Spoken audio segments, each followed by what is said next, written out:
एक बार की बात है। एक बार खड़ग सिंह नाम का एक डाकू अपने राज्य में लूटमार करके अपने घर जा रहा था। वह जंगल से होता हुआ अपने घर की तरफ आगे बढ़ ही रहा था कि उसे पत्थर पर लेटे हुए एक साधु महात्मा नजर आए। खड़ग सिंह उस साधु के पास गया और बोला, क्या तुम्हें मुझसे डर नहीं लगता? तुम्हें पता भी है मैं कौन हूं? सारे शहर और राज्य के लोग मेरे नाम से कांपते हैं।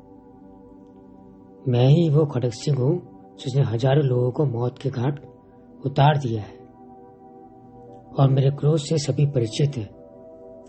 वे अपने बारे में एक छोटा सा परिचय साधु के सामने दे रहा था, लेकिन इन सब बातों का साधु पर कोई असर नहीं पड़ रहा था और वे जो कि तो उस पत्थर पे ही लेटे रहे। आपको कम सुनाई देता है? क्या सुना नहीं मैं कौन हूं और क्या करता हूं? खड़ग सिंह फिर से चिल्लाते हुए बोला। साधु ने कहा, तुम खून खराबा क्यों करते हो? ताकि मैं इस राज्य पर कब्जा कर सकूं और एक दिन मेरे आतंक से देश भी कांपे। डाकू खड़ग सिंह बोला। फिर इससे क्या होगा? साधु ने पूछा। मेरे पास सभी सुख सुविधाएं होंगी, सब लोग मुझसे डरेंगे, मेरे आगे सिर झुकाएंगे। मेरे पास बड़े बड़े घर, नौकर चाकर, संपत्ति, गहने और सभी ऐसे आराम की चीजें होंगी। डाकू ने कहा। फिर इससे क्या होगा? साधु ने फिर से प्रश्न पूछा। डाकू ने उत्तर देते हुए कहा कि ये सब करने के बाद मैं सुकून और शांति से रह पाऊंगा।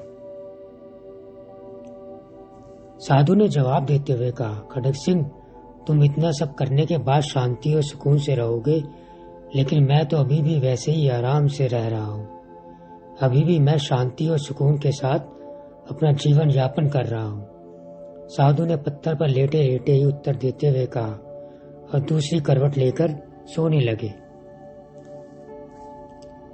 यह जवाब सुनकर डाकू खड़ग सिंह को पहली बार यह एहसास हुआ कि वह एक मूर्खतापूर्ण और गलत अभियान पर निकला है। उस दिन के बाद से उसने अपना अभियान हमेशा के लिए त्याग दिया। वह इस बात को अब समझ चुका था कि सुकून और आराम पाने के लिए उसका रास्ता कभी उचित नहीं था। वह हिंसा, क्रोध, किसी को डराकर कभी भी शांति हासिल नहीं कर सकता। तो दोस्तों, इस कहानी से हमें यह सीख मिलती है कि शांति का मार्ग दूसरों को दुख देकर, किसी की खुशियों में आग लगाकर आप कभी हासिल नहीं कर सकते। किसी को डरा धमकाकर किसी का प्यार नहीं पाया जा सकता। क्रोध, हिंसा, दुश्मनी, यह सब गलत भावनाएं हैं।